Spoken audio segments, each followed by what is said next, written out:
बिस्मिल्लाहिर्रहमानिर्रहीम, अस्सलामु अलैकुम। आज का टॉपिक एबीजीज़। सिंपली हम एबीजीज़ को थोड़ा सा डिफ़ाइन करेंगे, इसकी डिकोडिंग करेंगे कि असल में एबीजीज़ क्या है, किस लिए हम करते हैं, साइट्स कौन कौन से हैं और इसमें हम क्या क्या चीज़ें देखते हैं। सारे टॉपिक्स को हम डिवाइड करेंगे। इंट्रोडक्शन को हम डिवाइड करेंगे, शॉर्ट सा वीडियो बनाएंगे। साइट्स कौन कौन से हैं, अगर यहाँ पे कवर हो गए तो सही है, अगर दूसरे में कवर कर लेंगे। इसकी इंटरप्रिटेशन क्या है, एनालिसिस क्या है, हम इसको किस तरह से फिर इसकी बेस पे मैनूवर्स करते हैं, विंड में चेंजेस लाते हैं, वो अलग अलग इसको हम डिस्कस करेंगे ताकि आप लोग बोर ना हो। आज सिर्फ और सिर्फ मैं आपको एबीजीज़ के बारे में बताऊंगा कि असल में एबीजीज़ हैं क्या चीज़। ठीक है, तो टाइम ज़ाया नहीं करती ताकि वीडियो ज़्यादा लॉन्ग ना हो और आप लोग बोर ना हो। अगर हम इसके नाम को देख लें, एबीजीज़, ठीक है, इसका क्या मतलब है? Arterial blood gases, that type of blood which will be collected from the artery. दो टाइप की चीज होते हैं, एक होता है हमारे पास एबीजीज़, दूसरा है हमारे पास वीबीजीज़। मतलब क्या हुआ कि एबीजीज़ हम आर्टरी से लेंगे, वीबीजीज़ जो हमारे पास होंगे वो हम कहां से लेंगे? वेन से लेंगे। इन दोनों में डिफरेंस है। अब वीबीजीज़ की तरफ नहीं जाते, यहां पे सिंपली आ जाते हैं एबीजीज़ की तरफ। एबीजीज़ हम क्यों करते हैं? एबीजीज़ इसलिए हम करते हैं कि हम इसमें देख लें कि ऑक्सीजनेशन कैसी है। ठीक है, ऑक्सीजनेशन प्लस वेंटिलेशन। क्या मतलब हुआ इसका? एबीजीज़ का मतलब यह है कि ये वो टाइप का एक टेस्ट है जो हम करते हैं आर्टरी से। जब हम आर्टरी से ब्लड लेते हैं तो एबीजीज़ का एक मशीन होता है, हम उसमें ब्लड लगा देते हैं तो ये हमें कुछ रिजल्ट शो करेगा। कौन से रिजल्ट शो करेगा, यहां पे अभी आपने देखना है। मैंने आपको दो वर्ड्स में डिफाइन किया है कि ऑक्सीजनेशन प्लस वेंटिलेशन। इसका मतलब क्या है?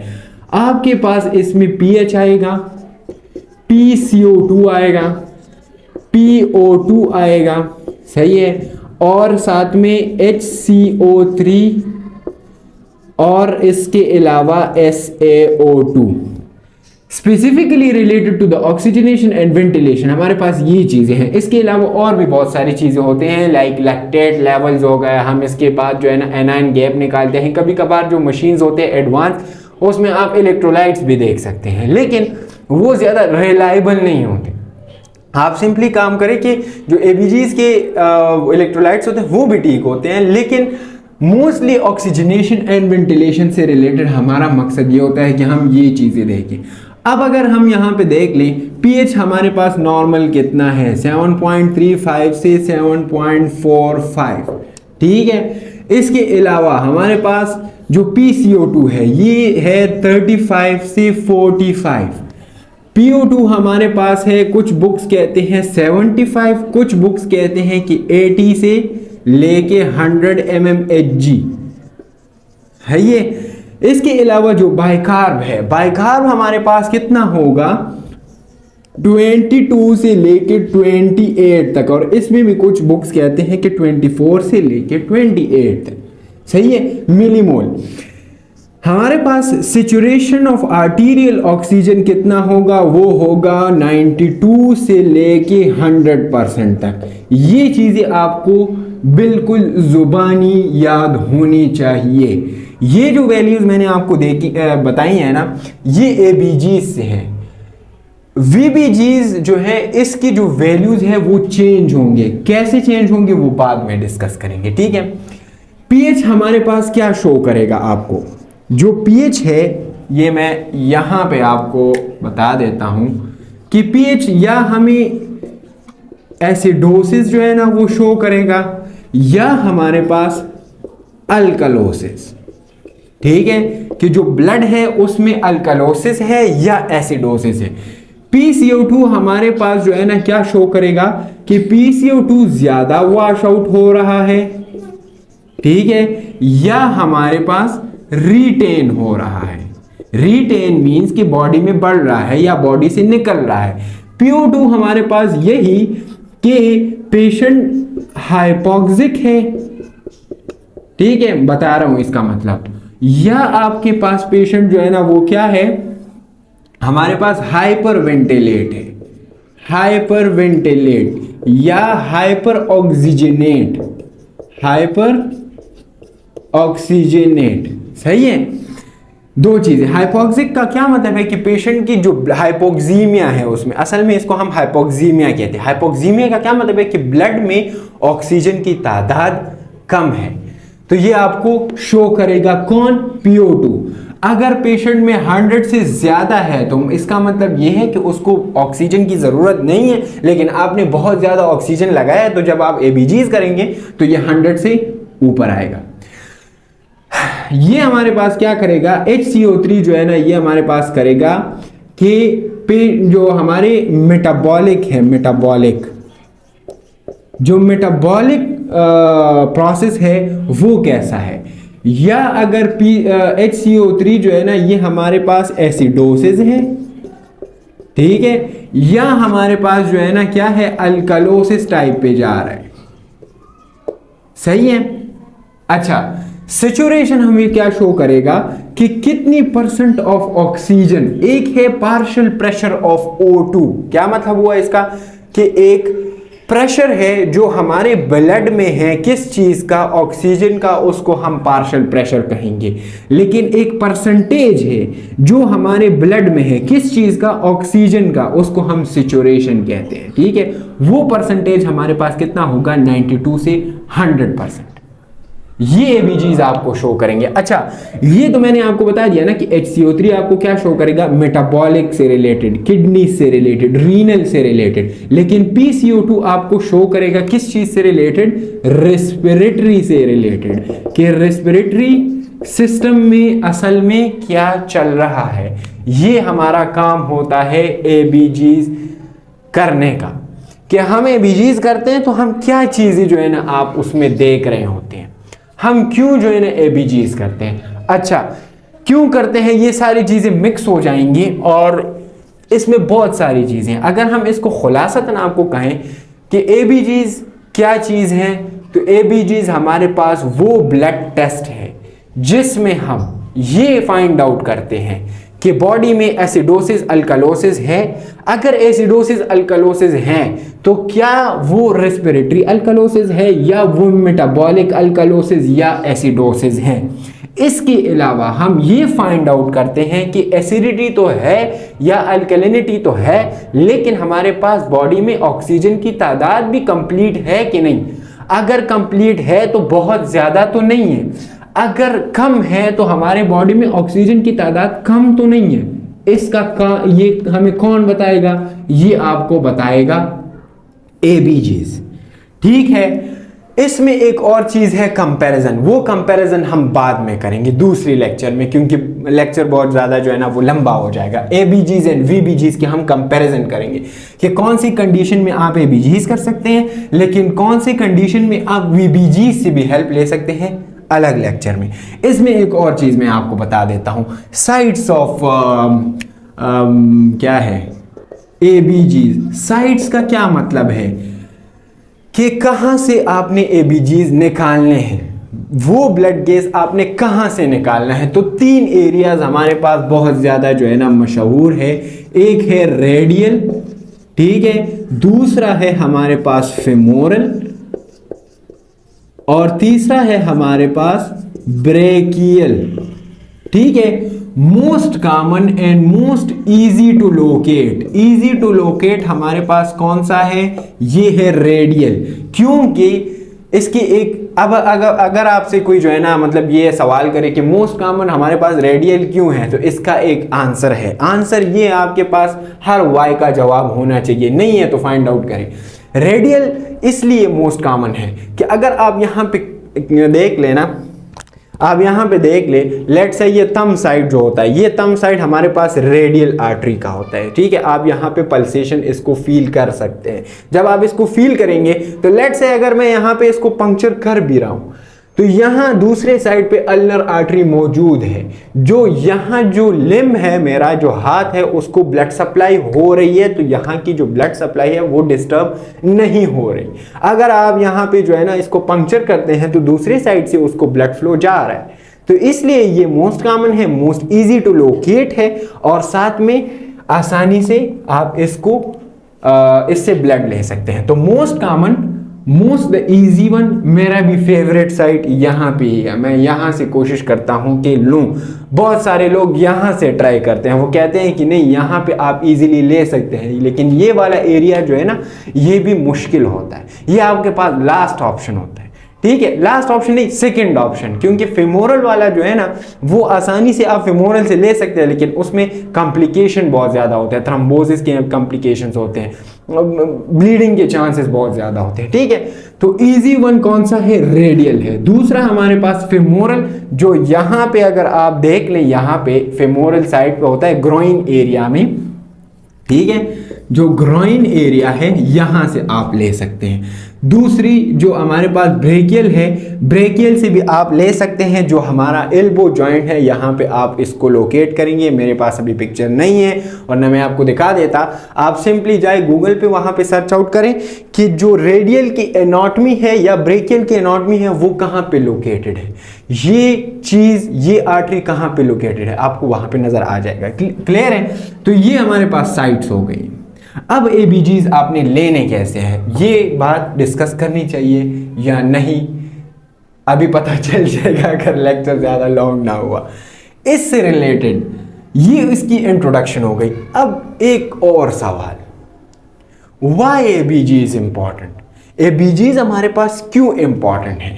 देखें, अगर आपसे कोई ये कहे कि एबीजीज तो आप कर रहे हैं, लेकिन ये एबीजीज हमारे पास इंपॉर्टेंट क्यों हैं, आप एबीजीज क्यों कर रहे हैं, क्या ज़रूरत है एबीजीज को, तो एक तो ये आंसर हो गया है, ठीक है, ये आप इसको जो है ना सिंपली आप उसको बता सकते हैं। लेकिन अगर आप ये सारा नहीं बता रहे तो आप सिंपली उसको ये दो वर्ड्स बताएं कि हमें ऑक्सीजनेशन एंड वेंटिलेशन को फाइंड आउट करना है कि ऑक्सीजनेशन सही से हो रही है या वेंटिलेशन सही से हो रही है कि नहीं हो रही।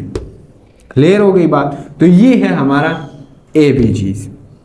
इसके अलावा मेरे जहन में अभी कुछ और नहीं आ रहा कि इससे इंट्रोडक्टरी से रिलेटेड हमारे पास क्या चीज़ है। अच्छा, इसकी जो मतलब स्टार्टिंग हुई थी वो 90s में होती, 20th सेंचुरी में होती। क्यों? क्योंकि जब आयरन लंग आ गया था और वहाँ पे नेगेटिव प्रेशर, और जब आप प्रेशर दे रहे हैं, ऑक्सीजन थेरेपी आ गई, तो ऑक्सीजन थेरेपी को फाइंड आउट करने के लिए ये भी इंपॉर्टेंट है कि आप क्या करें, आपको ये पता होना चाहिए कि अगर मैं ऑक्सीजन दे रहा हूँ तो ये ऑक्सीजन सही है कि नहीं है। ठीक है, अगर आप ज़्यादा ऑक्सीजन दे रहे हैं तो फिर मसला होगा, कम ऑक्सीजन दे रहे हैं तो फिर भी मसला होगा। तो ये चीज़ें आप ज़रूर करें। एबीजीज हम क्यों करते हैं, ये अलग सा एक हम इस पे लेक्चर बनाएंगे, लेकिन आपके लिए जो है ना वो मैं आपको आसान कर देता हूँ।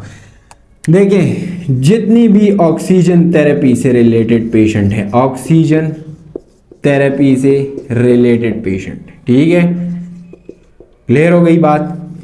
जो पेशेंट एनआईवी पे है, जो पेशेंट इन्वेजिव वेंटिलेशन पे है, इन्वेजिव वेंटिलेशन, सही है, कभी कभार आप इमरजेंसी कंडीशन में पोटाशियम को फाइंड आउट करने के लिए भी एबीजीज करते हैं, सही है, क्योंकि पोटाशियम असल में इंपॉर्टेंट एस्पेक्ट होता है इलेक्ट्रोलाइट में। डीकेए का जो पेशेंट होता है, डायबिटिक कीटो एसिडोसिस, इसमें भी आप एबीजीज कर सकते हैं। क्यों? ये डीकेए के लिए जो आप करते हैं ना, आप इसके लिए वीबीजीज भी कर सकते हैं। क्या चीज? वीबीजीज भी कर सकते हैं। क्यों कर सकते हैं, बाद में डिस्कस करेंगे कि वीबीजीज क्या चीज है। यहाँ पे अगर ये डीकेए वाला पेशेंट मैकेनिकल वेंटिलेशन पे है तो आप इसके लिए फिर क्या करेंगे, आप इसके लिए एबीजीज करेंगे, सही है। इसके अलावा अच्छा, डीकेए में हम क्या चीज़ देख रहे होते हैं, मेटाबॉलिक एस्पेक्ट दे रहे हैं, मेटाबॉलिक साइड जो है ना वो आप देख रहे होते हैं कि हमारे पास मेटाबॉलिज्म कैसी है, बाइकार्ब कितना है, बाइकार्ब कम है, ज़्यादा है, ये सारी चीज़ें हम देखते हैं। तो ये इसमें इसकी जो है ना मतलब हमारे पास क्या है, इंडिकेशंस है। इसके अलावा एक और इंडिकेशन भी है कि pre intubation and post intubation. Pre intubation का क्या मतलब है कि इंट्यूबेट अगर आप पेशेंट को कर रहे हैं, वेंट पे डाल रहे हैं, तो उससे एक पहले एबीजीज, और पोस्ट इंट्यूबेशन का मतलब ये है कि आप जो है ना पेशेंट को आपने एक्सट्यूबेट कर दिया है, सॉरी इंट्यूबेट कर दिया, तो उसकी 20 मिनट या 25 मिनट बाद आप एबीजीज करें। जब आप उसको जो है ना मतलब वेंट से निकाल लेते हैं तब भी आप एबीजीज करते हैं, सही है। तो ये इंपॉर्टेंट एस्पेक्ट है करने का। एक और चीज मैं आपको यहाँ पे क्लियर कर देता हूं जो इससे इंट्रोडक्शन से रिलेटेड है। मैं नहीं चाहता कि इसमें मैं एक अलग सा एक दूसरा लेक्चर बनाऊं। देखें, जब भी आपको जो है ना देखना है क्लियर कट कि हमारे पास मेटाबॉलिक नहीं, सॉरी, रेस्पिरेटरी एस्पेक्ट क्या है, तो आप एबीजीज करेंगे, ठीक है। ये बात आप याद रखें, जब भी आप रेस्पिरेटरी एस्पेक्ट देखते हैं, ये बात इंपॉर्टेंट है, ठीक है। एक होता है रेस्पिरेटरी एस्पेक्ट, दूसरा होता है मेटाबॉलिक एस्पेक्ट। रेस्पिरेटरी एस्पेक्ट का मतलब ये जो मैं एस्पेक्ट का वर्ड यूज कर रहा हूं, इसका मतलब है कि रेस्पिरेटरी सिस्टम आपने देखना है कि मसला क्या है। तो देखें, रेस्पिरेटरी एस्पेक्ट के लिए एबीजीज जो है ना, एबीजीज मस्ट है, मस्ट, ठीक है। मेटाबॉलिक एस्पेक्ट के लिए आप वीबीजीज भी कर सकते हैं। अगर आपने सिर्फ और सिर्फ मेटाबॉलिक एस्पेक्ट देखना है, आपने बाइकार्ब और पीएच का जो है ना कंपैरिजन करना है, तो इसके लिए आप वीबीजीज भी कर सकते हैं। लेकिन यहां पे एक बात मैं क्लियर कर दूं कि अगर मैकेनिकल वेंटिलेशन पे पेशेंट है तो वीबीजीज ना करें, एबीजीज करें। अगर मैकेनिकल वेंटिलेशन पे पेशेंट नहीं है और सिर्फ आपने क्या फाइंड आउट करना है, पीएच और बाइकार्ब फाइंड आउट करना है, रेस्पिरेटरी सिस्टम उसका ठीक है, सांस सही है, कोई जरूरत नहीं है, तो वीबीजीज करें। क्यों वीबीजीज करें? क्योंकि वीबीजीज आसानी से आप ब्लड ले सकते हैं। जो एबीजीज होता है ये बड़ा पेनफुल प्रोसीजर होता है, ये बहुत पेनफुल होता है, तो इसी वजह से आप एबीजीज पे ना जाए, वीबीजीज पे जाए। क्लियर हो गई बात? तो यहां पे ये कुछ चीजें थी जो इससे रिलेटेड इंपॉर्टेंट थी। इसके बाद हम एक कंपैरिजन का वीडियो बनाएंगे कि एबीजीज की जो वैल्यूज होते हैं और वीबीजीज की जो वैल्यूज होते हैं उसमें डिफरेंस कितना होता है। ये इसकी डिफरेंस आसानी से आपको पता चल जाएगी, ज्यादा कुछ डिफरेंस नहीं है। क्या डिफरेंस है वो मैं आपको बता दूंगा, लेकिन जो इंपॉर्टेंट चीजें हैं वो मैंने ऑलरेडी यहाँ पे आपको बता दी है कि ये वैल्यूज जो होते हैं ये आपने याद रखने होते हैं, ठीक है। कब हम एबीजीज करते हैं, कब हम वीबीजीज करते हैं, ये उस लेक्चर में भी होगा, लेकिन यहां पे आपको क्लियर होना चाहिए कि एबीजीज क्या है, कहां से हम लेते हैं, क्यों करते हैं, ठीक है। और अगर कंडीशन ऐसी है कि रेस्पिरेटरी एस्पेक्ट देखना है तो एबीजीज, मेटाबॉलिक एस्पेक्ट देखना है तो वीबीजीज। अगर कोई क्वेश्चन आपके जहन में हो तो आप बता दिया करें, क्योंकि ये इतना सारा जो है ना कोर्स है, बहुत सारी चीजें होंगी जो मैं मिस कर पाऊंगा, मुझसे मिस हो जाएंगी, तो आप कमेंट सेक्शन में मुझे टॉपिक बता दिया करें कि अच्छा इंट्रोडक्शन में तो ये चीज़ का क्या मतलब है, इंट्रोडक्शन में अच्छा ये चीज़ रह गई थी, बुक में मेरी ये चीज़ है, स्लाइड्स में मैंने टीचर से कुछ ये पढ़ा है, तो आप क्या करेंगे, आप मुझे ज़रा कमेंट सेक्शन में बता दीजिएगा, क्योंकि मैं उस चीज़ को क्या करूं, उसको मैं क्लियर कर दूं, उसको मैं आसान करके यहाँ पे पेश कर दूं, ठीक है। क्योंकि मैं भी इंसान हूँ, बहुत सारी चीज़ें मुझसे जो है ना भूल जाएंगी। अभी मैंने तैयारी बहुत ज़्यादा की हुई थी, लेकिन जो इंपॉर्टेंट चीज़ें मेरे जहन में आ रही होती, क्योंकि मैंने यहाँ पे मेरे सामने कोई चीज़ नहीं पढ़ी होती, ना मैं एक गन से जो है ना पढ़ के आपको पढ़ा सकता हूँ, क्योंकि वो बोर हो जाती है ना वो चीज़। तो जो चीज़ आपके जहन में आए, अगर आप एक्सपर्ट हैं तो आप बताएं, मेरी भी इल्म में इजाफा होगा, और साथ में अगर आप स्टूडेंट हैं तो आप भी बताएं, कमेंट सेक्शन में बताएं, जो ग्रुप्स हैं, व्हाट्सएप ग्रुप्स हैं, आप उसमें बताएं, ताकि मुझे भी अंदाज़ा हो कि अच्छा मैंने किस एंगल से जाना है। अभी ये मैंने एबीजीज बताई हैं, मैं मैकेनिकल वेंटिलेशन से रिलेटेड भी चीज़ें आपको बताऊंगा कि मैकेनिकल वेंटिलेशन असल में है क्या चीज़। फिर हम मैनूवर्स की तरफ जाएंगे, तो सबके लिए एक अलग अलग प्लेलिस्ट होगा। ये बात मैं आपको क्लियर कर दूँ कि हर एक के लिए मैं एक प्लेलिस्ट बनाऊंगा। एबीजीज के लिए एक प्लेलिस्ट होगा जिसमें एबीजीज ही होंगे, दूसरे में मैकेनिकल वेंटिलेशन होगा जिसमें मैकेनिकल वेंटिलेशन ही होंगे, तीसरे में एनआईवी होगा जिसमें हम सिर्फ एनआईवी डिस्कस करेंगे, ठीक है। चौथे में हमारे पास एयरवे फार्माकोलॉजी होंगी, सिर्फ एयरवे फार्माकोलॉजी डिस्कस करेंगे ताकि आपको आसानी हो। सही है, नेक्स्ट लेक्चर में मिलेंगे। अस्सलाम वालेकुम।